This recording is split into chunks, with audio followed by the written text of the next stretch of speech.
Ketika hidup terasa berat, tangan-Mu Tuhan selalu menopangku. Di saat jalan terasa buntu, cahaya-Mu Tuhan selalu terangiku. Mujizat-Mu masih terjadi tiap hari, selalu terjadi. Mujizat-Mu masih terjadi setiap hari, selalu terjadi.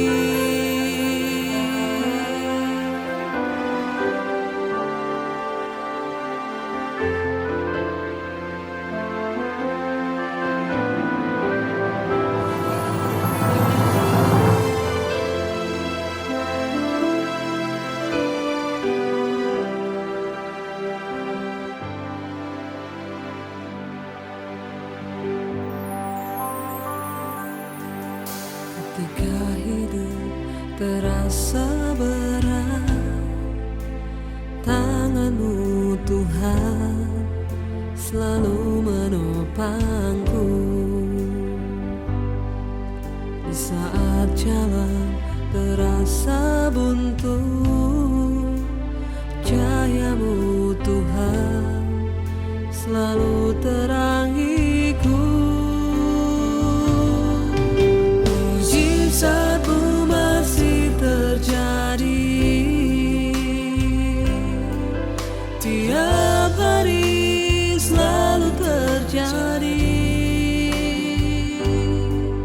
Mujizat-Mu masih terjadi setiap hari, selalu terjadi. Mujizat-Mu masih terjadi. Shalom saudara yang dikasihi Tuhan. Pada siang hari ini kita patut bersyukur karena kita masih diberi kesempatan oleh Tuhan untuk datang menyembah di hadirat-Nya. Sekarang kami ingin menyembah Tuhan, datang dengan hati yang kudus dan berikan persembahan terbaik-Mu. Kami mau buka hati untuk setiap jamahan-Mu. Ku buka hati untuk jamahan-Mu, berserah penuh di hadirat-Mu. Kau ambil alih seluruh hidupku di altar-Mu.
sesuai dengan rencana-Mu Tuhan.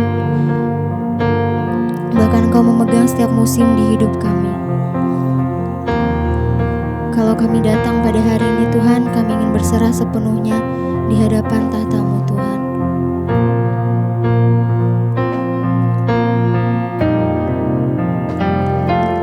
Kau membuatku sesuai rencana-Mu. Kau memegang setiap musim hidupku. Ku serahkan semua kekhawatiranku. Ku milik-Mu.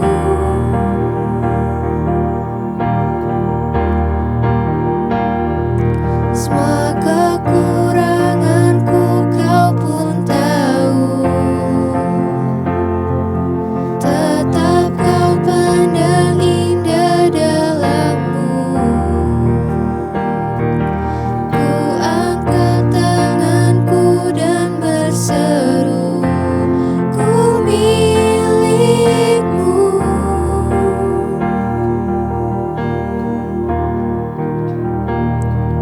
Kau membuatku sesuai rencana-Mu. Kau memegang setiap musim hidupku.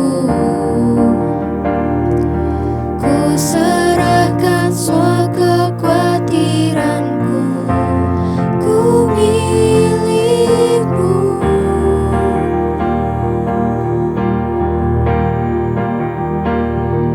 Semua kekuranganku Kau pun tahu. Tetap Kau pandang indah dalam-Mu. Ku angkat tanganku dan berseru, ku milik-Mu. Yesus, hanya Kau yang ku andalkan, melebihi siapapun juga. Yesus, hanya Kau yang ku percaya. Di setiap waktu tiada lain yang ku andalkan selain Kau, Yesus.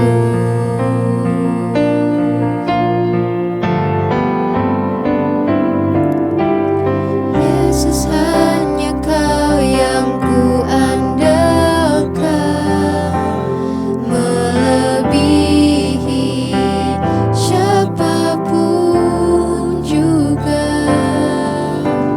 Yesus, hanya Kau yang ku percaya. Di setiap waktu tiada lain yang ku andalkan selain Kau, Yesus.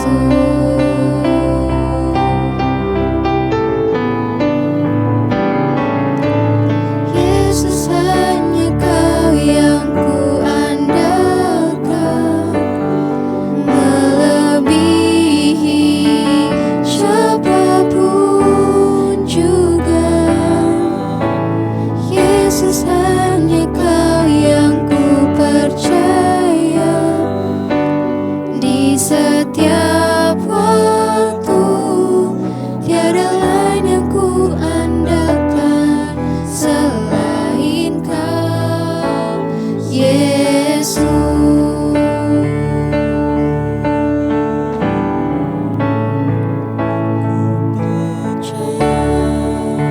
Janji-Mu ajaib terukir dalam kehidupanku.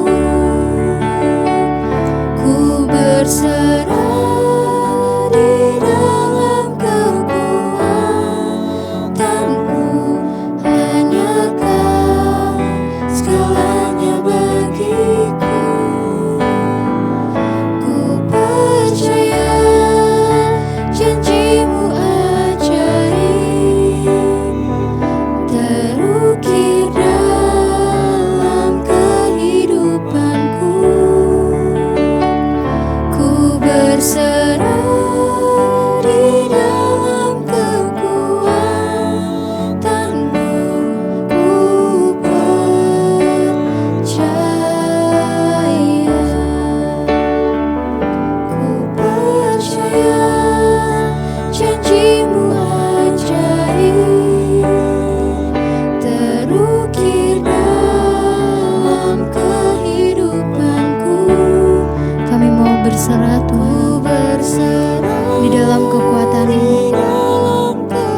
Engkau satu-satunya yang kami andalkan dalam hidup kami Tuhan. Engkau segalanya bagi setiap kami Tuhan. Kami percaya janji-Mu ajaib di dalam hidup kami, bahkan terukir di setiap hati kami Tuhan. Kehidupanku, Kami mau berserah di dalam kekuatan berserah di dalam kekuatan-Mu, ku percaya.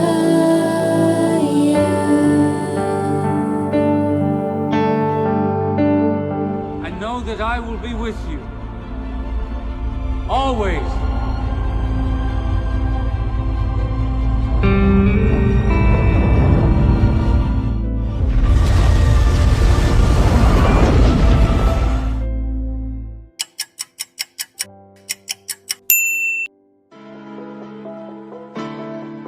Karena semua fakta pasti ada sejarahnya.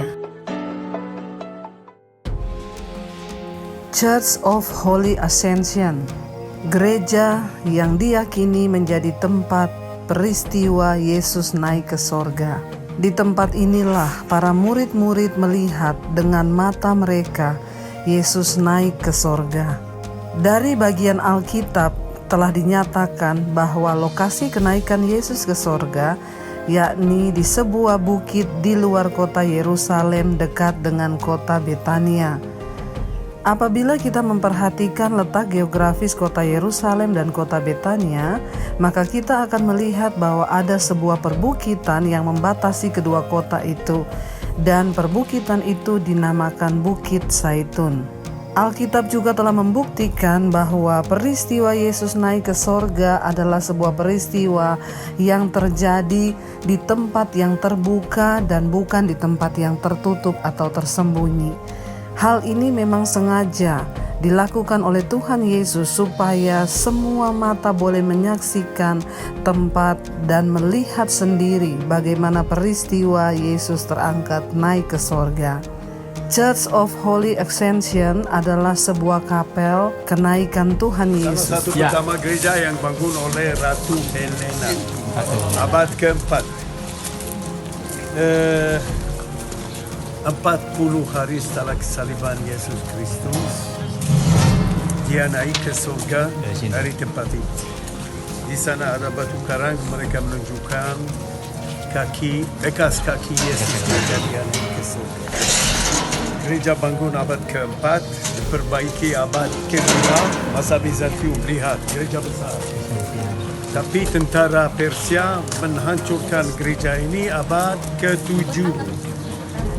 Sedikit setelah kehancuran itu, orang Muslim menaklukkan Israel, tapi gereja menjadi masjid sampai sekarang. Kecuali 200 tahun ketika Perang Salib menaklukkan Israel. 88 tahun. Pada puncak bukit kedua tertinggi di Bukit Zaitun terdapat sebuah tempat yang diyakini sebagai tempat Yesus naik ke sorga. Di sini kita dapat menjumpai bekas gereja yang disebut Church of Holy Ascension atau Kapel Kenaikan Tuhan Yesus. Gereja ini awalnya didirikan dari reruntuhan rotunda atau bangunan yang dasarnya bulat dan letaknya tidak jauh dari gereja Father Noster. Rotunda ini dikenal dengan nama Imbomon atau di atas bukit. Pada awalnya rotunda ini dibangun dengan atap terbuka yang dikelilingi oleh serambi bertiang bulat. Reruntuhan rotunda ini diperkirakan didirikan pada abad keempat oleh Konstantin bersamaan dengan pembangunan gereja Father Noster. Tempat ketika Yesus terangkat naik ke surga di sini, yang kemudian dihancurkan oleh pasukan Persia pada abad ke-6, oleh pejuang salib pada abad ke-12 atau sekitar tahun 1106. Ini tapak kaki Yesus sebelum dia terangkat ke surga. Ini tempat kakinya. Di tempat reruntuhan ini didirikan kapel yang diberi nama Church of Holy Ascension yang berbentuk persegi 8. Pada tahun 1187 tempat ini dikuasai oleh pemerintah Saladin dan mengubahnya menjadi sebuah musola yang dibuka untuk umum sampai hari ini. Kisah Rasul pasal yang pertama ayat yang ke-6, Yesus terangkat ke sorga. Maka bertanyalah mereka yang berkumpul di situ, Tuhan, maukah Engkau pada masa ini memulihkan kerajaan bagi Israel? Jawabnya, Engkau tidak perlu mengetahui masa dan waktu yang ditetapkan Bapa sendiri menurut kuasanya. Tetapi kamu akan menerima kuasa kalau Roh Kudus turun ke atas kamu, dan kamu akan menjadi saksiku di Yerusalem dan di seluruh Yudea dan Samaria dan sampai ke ujung bumi. Sesudah ia mengatakan demikian, terangkatlah ia disaksikan oleh mereka, dan awan menutupnya dari pandangan mereka. Ketika mereka sedang menatap ke langit waktu ia naik itu, tiba-tiba berdirilah 2 orang yang berpakaian putih dekat mereka, dan berkata kepada mereka, "Hai orang-orang Galilea, mengapakah kamu berdiri melihat ke langit? Yesus ini yang terangkat ke sorga meninggalkan kamu, akan datang kembali dengan cara yang sama seperti kamu melihat dia naik ke sorga."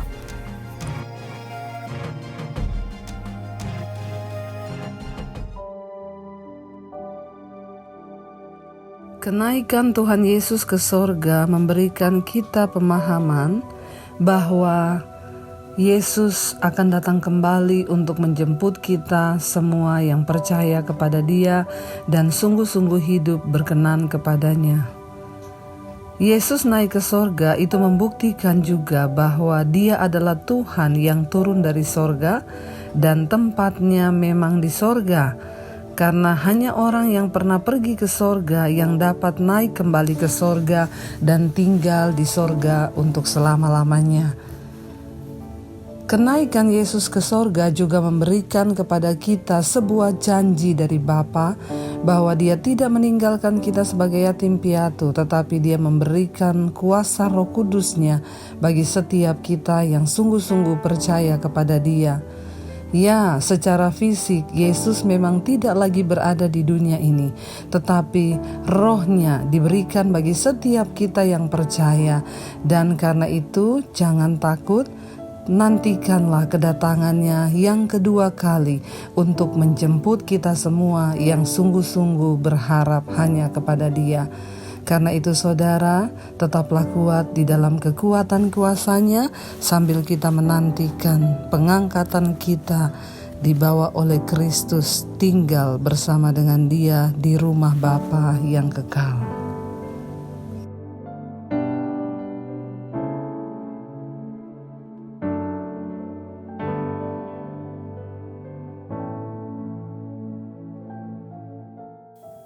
Terima kasih Tuhan, kami mengucap syukur buat hari ini Engkau yang kembali mengumpulkan kami untuk boleh beribadah. Biarlah kami boleh mengerti Tuhan akan arti kenaikan-Mu ke sorga. Terima kasih Bapa, kalau hari ini Tuhan kami boleh mendengarkan firman Tuhan. Urapi setiap kami, urapi hamba-Mu yang tidak ada apa-apanya. Bawa kami untuk dapat mengerti rencana Tuhan dalam hidup kami. Di dalam nama Yesus kami sambut firman-Mu. Haleluya. Amin, amin, amin. Iya, shalom saudara yang terkasih. Terima kasih buat kesetiaan saudara tetap beribadah bersama. Dan saya percaya kita semua hari ini rindu untuk lebih lagi mengerti dan mengenal Kristus di dalam hidup kita dan semua karya-karyanya. Bahkan pada hari ini kita memperingati kenaikan Tuhan Yesus ke sorga yang juga bertepatan dengan Idul Fitri. Ya, kami mengucapkan selamat Idul Fitri bagi saudara-saudara kita yang merayakannya ya, dan tentunya ini bukan sesuatu yang kebetulan ya. Biarlah kita boleh terus hidup damai berdampingan ya, tanpa melihat perbedaan. Baik, hari ini kita akan sama-sama belajar dari firman Tuhan apa makna dari kenaikan Kristus ke sorga. Kita baca dulu firman Tuhan dalam Injil Lukas pasal 24 ayat yang ke-50 sampai dengan ayat yang ke-53. Kenaikan Yesus. Lalu Yesus membawa mereka keluar kota sampai dekat Betania. Di situ ia mengangkat tangannya dan memberkati mereka. Ayat 51. Dan ketika ia sedang memberkati mereka, ia berpisah dari mereka dan terangkat ke sorga. Mereka sujud menyembah kepadanya, lalu mereka pulang ke Yerusalem dengan sangat bersuka cita. Mereka senantiasa berada di dalam bait Allah. Iya, saudara, firman ini berkata bahwa Yesus terangkat naik ke sorga disaksikan oleh para murid. Dan firman Tuhan berkata, ya, murid-murid melihat dia terangkat naik ke sorga, mereka tidak bersedih tetapi mereka pulang dengan sangat bersuka cita. Ini adalah sebuah keadaan yang berbeda dengan ketika Kristus mati. Waktu Yesus mati mereka ketakutan, mereka bersembunyi, bahkan ada di antara mereka yang menyangkal dia. Bahkan ketika mereka ditanya, apakah engkau juga muridnya? Mereka semua berkata, bukan, kami bukan muridnya. Kenapa? Karena mereka ketakutan, mereka belum mengerti dengan apa yang terjadi. Tapi ketika Yesus akhirnya mati, dikubur, lalu 3 hari dia bangkit, dan setelah dia bangkit, dia terus menampakkan diri kepada murid-muridnya, ya, dan dia terus, saudara, selama 40 hari Yesus menampakkan diri. Sehingga pada akhirnya dia naik ke sorga. Kita membaca tadi di ayat itu dikatakan ketika dia naik ke sorga, murid-murid tidak bersedih, tetapi di sana dikatakan mereka bersuka cita. Mengapa mereka bersuka cita, saudara? Karena makna kenaikan Kristus yang pertama adalah untuk menggenapi semua nubuatan yang sudah diucapkan, baik oleh para nabi maupun oleh Tuhan Yesus sendiri. Murid-murid tidak lagi bersedih ketika melihat Yesus naik ke sorga, tetapi ayat tadi berkata mereka bersuka cita. Mengapa mereka bersuka cita? Karena mereka tahu firman telah digenapi, nubuatan telah digenapi. Tuhan yang kita sembah, Yesus Kristus, bukan hanya Tuhan yang mengucapkan kata-kata kosong, tetapi Dia adalah Tuhan yang menggenapi segala perbuatannya, yang menggenapi segala ucapannya dan nubuatannya, apa yang sudah dia nyatakan, saudara. Di dalam Injil Yohanes pasal yang ke-7 ayat yang ke-33, Yesus berkata begini, maka kata Yesus, tinggal sedikit waktu saja aku ada bersama-sama kamu. Dan sesudah itu aku akan pergi kepada Dia yang telah mengutus aku. Kamu akan mencari aku tetapi tidak akan bertemu dengan aku sebab kamu tidak dapat datang ke tempat di mana aku berada. Yesus sudah mengucapkan sebuah perkataan nubuatan kepada murid-muridnya. Dia bilang, tinggal sedikit waktu lagi aku ada bersama-sama kamu, dan sesudah itu aku akan pergi kepada Dia yang telah mengutus aku. Bahkan firman Tuhan di dalam nubuatan dikatakan bahwa Anak Allah itu, Sang Juru Selamat itu akan datang dan Dia akan mati dan 3 hari Dia akan bangkit dari kematiannya. Dan bukan hanya bangkit, Dia juga naik ke sorga. Saudara, kita mengucap syukur karena kita mempercayai Tuhan yang menggenapi semua ucapan-ucapannya. Apa yang Yesus ucapkan itu terbukti, dan memang ketika Dia naik ke sorga, saudara, itu ada mata yang menyaksikan kenaikannya. Bahkan di dalam Injil dicatat, ya, bahwa Yesus sudah naik ke sorga. Apa maknanya hari ini? Tidak ada satupun janji firman Tuhan yang tidak digenapi dalam kehidupan kita. Kenaikan Kristus bukti, ya, kebesaran Tuhan di dalam Dia menggenapi semua yang diucapkannya. Bahkan termasuk janji-janjinya yang diucapkannya bagi saudara dan saya. Apa yang sedang engkau rindukan hari-hari ini? Mungkin engkau sedang menanti janji Tuhan, percayalah bahwa Dia yang berjanji, Dia juga yang akan menggenapinya. Kenaikan Kristus ke sorga adalah untuk menggenapi semua nubuatan yang diucapkannya. Yesus berkata, tinggal sedikit waktu lagi aku akan bersama-sama kamu. Sesudah itu aku akan pergi kepada Dia yang telah mengutus aku. Dan Dia melakukan itu, saudara. Yang kedua, kita akan lihat sama-sama apa makna dari kenaikan Kristus ke sorga, saudara. Di dalam Injil Yohanes 14 ayat yang pertama, Yesus berkata begini, Injil Yohanes 14 ayat 1, "Janganlah gelisah hatimu, percayalah kepada Allah, percayalah juga kepadaku." Ayat 2, "Di rumah Bapakku banyak tempat tinggal. Jika tidak demikian, tentu aku tidak mengatakannya kepadamu. Tentu aku mengatakannya kepadamu. Sebab aku pergi ke situ untuk menyediakan tempat bagimu." Mengapa Yesus naik ke sorga? Yang kedua adalah untuk menyediakan tempat bagi saudara dan saya. Ingat saudara, dunia ini bukanlah tempat kita yang seterus dan selama-lamanya. Dunia ini hanyalah persinggahan bagi saudara dan saya. Karena itu jangan terlalu cinta dunia. Dunia ini bukan segala-galanya buat kita. Karena itu jangan terlalu cinta dunia dan jangan terlalu habis-habiskan waktumu untuk dunia saja dan engkau melupakan Tuhan. Satu saat kita semua akan meninggalkan dunia ini. Ya, entah karena kematian ataupun karena satu saat nanti ya kedatangan Kristus dan dunia ini nanti ya akan lenyap. Tetapi kita tidak perlu takut. Apalagi melihat hari-hari ini, saudara, sekarang Israel sedang memanas. Biarlah kita terus berdoa. Ya, ada ribuan roket yang diluncurkan untuk menyerang Israel. Ya, tetapi kita tetap percaya perlindungan Tuhan. Ya, karena di Israel itu bukan hanya orang-orang yang beragama Kristen. Ya, kebanyakan beragama Yahudi, ada juga Muslim, ada juga Kristen, saudara. Ya, biarlah kita berdoa saudara, tetapi ya kita juga percaya bahwa firman sedang digenapi. Mari kita membuka mata rohani kita hari-hari ini, firman Tuhan sedang digenapi. Mari kita berawas-awas dan ingatlah saudara bahwa dunia ini bukanlah tempat kita yang sesungguhnya. Semua yang difirmankannya pasti akan terjadi, akan ada deru perang, ya akan ada penyakit sampar yang berjalan di waktu malam yang akan membunuh banyak orang, banyak manusia. Akan datang kabar-kabar tentang perang, bencana, gempa dan lain sebagainya, itu sudah tertulis dalam Alkitab. Tapi kita tidak perlu takut, kita tidak perlu khawatir. Yesus berkata, janganlah gelisah hatimu. Percayalah kepada Allah, percayalah juga kepadaku, kata Yesus. Di rumah Bapakku itu banyak tempat tinggal.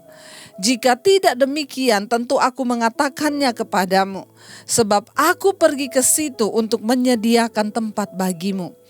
Untuk apa Yesus naik ke sorga? Untuk menyediakan tempat bagi saudara dan saya.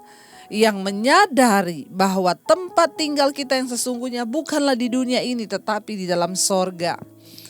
Dan Yesus naik ke sorga untuk menyediakan tempat bagi saudara dan saya yang sungguh-sungguh berharap dan menantikan kedatangannya kali yang kedua, saudara ya. Mari kita mau sungguh-sungguh percaya kepada Tuhan. Mari kita mau sungguh-sungguh menantikan Dia datang kembali, saudara. Untuk menjemput kita dan membawa kita ke rumah Bapa yang sudah disediakan bagi saudara dan saya. Ingat, dunia ini bukanlah tempat yang sesungguhnya bagi kita. Dunia ini hanyalah persinggahan. Karena itu firman Tuhan berkata, kita ini di dunia hanyalah sebagai seorang perantau. Artinya apa? Ada satu tanah kekekalan yang akan kita tuju satu saat nanti dan bukanlah dunia ini. Karena itu saudara, kita bersyukur hari ini kita memperingati kenaikan Kristus ke sorga. Itu artinya Dia pergi untuk menyediakan tempat bagi saudara dan saya. Walaupun dunia ini bergoncang, walaupun dunia ini lenyap, tetapi firman Tuhan itu tinggal tetap. Jangan pernah takut. Yesus bilang, jangan gelisah hatimu menghadapi hari-hari ini, menghadapi akhir zaman ini. Jangan gelisah hatimu, saudara.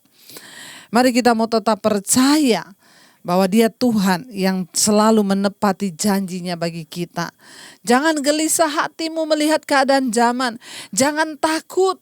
Karena memang firman Tuhan Yesus berkata ada sebagian orang akan mati karena ketakutan mendengar apa yang akan terjadi di akhir zaman. Hari-hari ini berita tentang ketakutan begitu menyerang kita. Ya, belum selesai virus corona, sudah terdengar kabar lagi ada varian baru yang datang bermutasi, India mati ribuan orang. Rasanya kalau kita tiap hari hanya mendengar berita-berita yang seperti ini, kita akan mati ketakutan, saudara. Jangan gelisah hatimu, kata Yesus. Persiapkan hidupmu sungguh-sungguh, cari Tuhan. Banyak-banyak duduk di kaki Tuhan, berdoa dan berserah. Kita percaya hidup mati kita di tangan Tuhan. Bereskan apa yang perlu dibereskan. Lepaskan pengampunan, jangan menyimpan kepahitan. Yang bersinah, bertobat, tinggalkan kenajisan, perselingkuhan. Yang terus berburu kekayaan uang, saudara, jangan tujukan matamu ke sana. Mari kita memandang kepada Kristus. Jangan gelisah hatimu, kata Tuhan. Tapi percayalah, Yesus naik ke sorga untuk menyediakan tempat bagi saudara dan saya. Ingat, rumah kita yang sesungguhnya bukanlah dunia ini, tetapi di dalam sorga. Yang ketiga, saudara, ya, untuk apa Yesus naik ke sorga?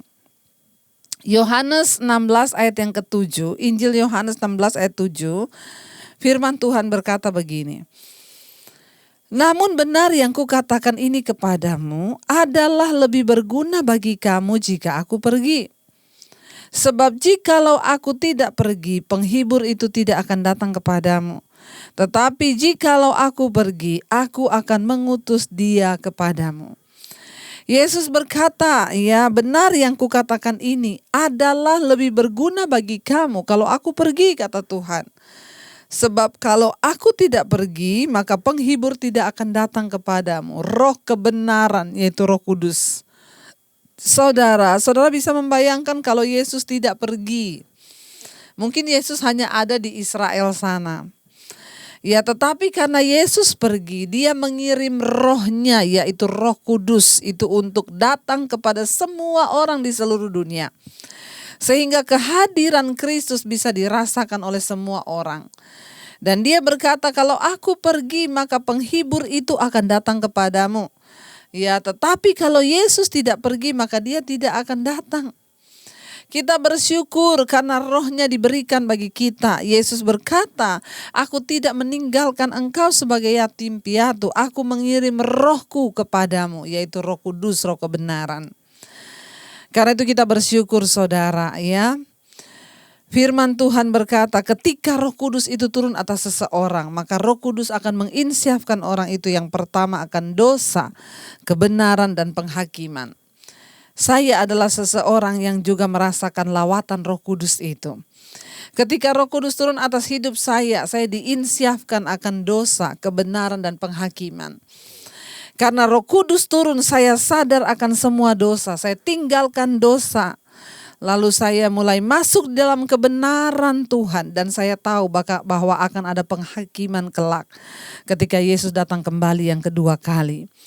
Saudara, kita semua membutuhkan Roh Kudus. Kita semua perlu memiliki Roh Kudus. Kenapa? Karena Roh Kuduslah yang akan menginsyafkan kita yang pertama dari dosa. Orang tidak akan mungkin bertobat kalau dia tidak mengalami lawatan Roh Kudus. Saya sendiri mengalami. Mengapa saya bisa berbicara kepada saudara seperti ini? Karena saya mengalami lawatan Roh Kudus.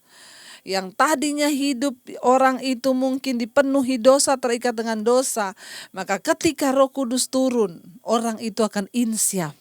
Saya bersyukur setiap kali di mesbah doa malam saya mendengarkan kesaksian. Bu, tadinya saya ini pemarah, tadinya saya ini orang yang emosian, tadinya saya ini penakut, suka khawatir. Tapi sejak saya menerima firman, maka saya sekarang menjadi orang yang pemberani. Saya tidak pernah takut lagi. Setiap hari hanya pujian penyembahan yang keluar dari mulut saya. Saudara tahu siapa yang mengerjakan semua itu? Roh Kudus. Kemarin ada satu anak muda yang datang bertobat, saudara, ya, dan dia minta untuk dibaptis. Dan orang tuanya berkata kepada saya, anak saya ini, Bu, sebelum mengalami lawatan Roh Kudus, lawatan Tuhan, dia itu orangnya pemarah, paling egois satu rumah. Selalu berantem, kata-katanya ketus, suka menyakiti orang. Tetapi ketika Roh Kudus menjamah dia, Bu, semuanya berbalik 180 derajat. Dia jadi orang yang lemah lembut. Setiap hari dia ngirimin firman kita semua. Dia bisa menasehati adik-adiknya, bahkan orang tuanya dia nasehati sesuai firman Tuhan. Dan bukan hanya itu, dia benar-benar berubah. Kenapa? Karena Roh Kudus turun atas hidupnya. Ketika Roh Kudus turun atas seseorang, Alkitab berkata, maka Roh Kudus akan menginsyafkan orang itu akan dosa, kebenaran, dan penghakiman. Dan orang itu akan mengalami perubahan hidup saudara. Karena itu saudara, ya mari kita akan terus meminta Roh Kudus untuk turun dalam hidup kita, menjamah kita. Dan bukan hanya itu, minta agar Roh Kudus mengubahkan hidup kita. Saya percaya saudara, ketika kita mau sungguh-sungguh hidup di dalam takut akan Tuhan, ketika kita mau sungguh-sungguh hidup berkenan, maka kita sangat-sangat membutuhkan pertolongan Roh Kudus. Kenapa? Roh Kudus itu adalah roh penolong, roh penghibur. Dia akan mengajarkan segala hal yang dia terima dari Bapa kepada kita. Karena itu seseorang tidak akan mungkin bisa memiliki kepekaan di dalam Tuhan kalau hidupnya tidak dipenuhi oleh Roh Kudus. Mari kita mau terus sama-sama meminta kepada Tuhan agar Roh Kudusnya diberikan bagi kita. Biar kita mau terus berkata, Tuhan, kami rindu Tuhan untuk Roh Kudus-Mu penuhi hati dan hidup kami. Kami rindu Tuhan membuka hati kami bagi kuasa Roh Kudus-Mu. Jadi saudara, Yesus naik ke sorga. Untuk apa? Untuk menyediakan tempat bagi setiap saudara dan saya. Untuk apa dia naik ke sorga? Untuk menggenapi nubuatan yang pernah diucapkan. Untuk apa dia naik ke sorga? Untuk mengirimkan Roh Kudusnya bagi saudara dan saya. Karena itu apalagi yang perlu kita takutkan dan khawatirkan. Yesus berkata, jangan gelisah hatimu. Menghadapi dunia yang semakin jahat, semakin bergelora di akhir zaman ini. Hanya yang kita butuhkan hanyalah Roh Kudus. Biar Roh Kudus menjamah setiap kita hari ini.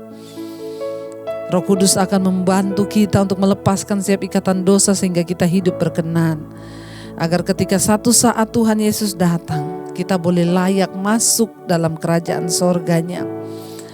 Mari kita mau berkata hari ini, kami buka hati bagi jamahan-Mu ya Roh Kudus dalam hidup kami. Ku buka hati untuk jamahan-Mu, berserah penuh di hadirat-Mu. Kau ambil alih seluruh hidupku di altar-Mu Tuhan. Amin. Menyembah-Mu, kami buka hati untuk jamahan-Mu, berserah penuh Tuhan. Amin. Di hadirat-Mu Kau ambil alih seluruh hidupku di altar-Mu. Kami menyembah-Mu Tuhan Yesus, amin. Kami membuka hati bagi kuasa Roh Kudus-Mu Tuhan. Engkau yang berjanji bahwa ketika Engkau naik, Engkau akan mengirim penghibur itu. Karena itu Bapa, kami semua membuka hati. Mari saudara, buka hatimu dan mulai katakan, Tuhan, biar Roh Kudus-Mu masuk dalam hati dan hidup kami. Karena hanya kuasa Roh Kudus-Mu yang sanggup membuat kami bertahan di hari-hari terakhir ini. Roh Kudus-Mu lah yang akan memberikan kami kekuatan untuk menang dalam pertempuran di akhir zaman. Kami butuh kuasa Roh Kudus-Mu Tuhan untuk menopang kami. Kami butuh kuasa Roh Kudus-Mu Tuhan untuk menuntun jalan hidup kami. Berkati setiap mereka yang mendengarkan firman-Mu hari ini. Biarlah terus mereka hidup dalam perkenanan-Mu karena Roh Kudus ada dalam hidup mereka. Berkati setiap mereka yang ada dalam persoalan yang berat, yang sedang sakit Tuhan. Roh Kudus-Mu melawat dan menjamah. Roh Kudus-Mu yang memberikan kekuatan, Roh Kudus-Mu yang menyembuhkan, Roh Kudus-Mu yang memulihkan. Terima kasih buat hari ini Engkau izinkan kami boleh beribadah. Kami tahu semua karena anugerah Tuhan atas hidup kami. Berkati bangsa dan negara kami Indonesia. Semua Tuhan yang terjadi di atas bangsa kami, pemberontakan, pertikaian, pembunuhan yang terjadi hari-hari ini, biarlah Tuhan Engkau yang pegang kendali. Kami minta damai sejahtera bagi bangsa kami Indonesia. Bahkan kami juga berdoa buat Israel, kota kudus-Mu Yerusalem. Tuhan, semua yang sedang terjadi hari-hari ini pertikaian, biarlah Tuhan turut bekerja Bapa. Kalau memang firman-Mu sedang digenapi, berikan kami kekuatan di hari-hari terakhir ini untuk terus berjuang agar kami boleh memperoleh perkenanan Tuhan. Terima kasih Bapa, roh jiwa dan tubuh kami serahkan dalam tangan kasih kuasa-Mu. Engkau yang pimpin hidup kami Tuhan. Terus persiapkan kami dan seisi rumah kami untuk sungguh-sungguh mencari perkenanan Tuhan, sehingga ketika Engkau datang tidak ada seorang pun yang tertinggal. Semua persoalan di hidup kami Tuhan, Engkau yang sanggup pegang kendali. Hiburkan mereka yang sedang dalam keadaan terbeban berat, lepaskan mereka yang terikat. Biarlah anugerah Tuhan senantiasa melimpah atas hidup kami. Kami bersyukur hari ini kami masih boleh memperingati kenaikan Kristus ke sorga. Terima kasih buat ibadah siang hari ini Bapa. Biarlah hidup kami semakin berkenan sehari demi sehari, bahkan sampai Engkau datang kali yang kedua. Mari kita buka hati dan tangan kita untuk menerima berkat. Diberkatilah Engkau dalam kehidupanmu, diberkati rumah tanggamu, diberkati pekerjaanmu, diberkati kesehatanmu, diberkati keuanganmu, sehingga Engkau menjadi berkat bagi banyak orang. Terimalah kiranya berkat dari Allah Bapa, cinta kasih dari Tuhan Yesus Kristus, penyertaan Roh Kudus yang akan menyertai hidupmu mulai dari hari ini, bahkan sampai kali yang kedua Tuhan Yesus datang menjemput kita. Namamu tercatat di dalam kitab kehidupan. Dalam nama Tuhan Yesus yang percaya diberkati, katakan bersama, amin, amin. Tuhan Yesus memberkati dan shalom.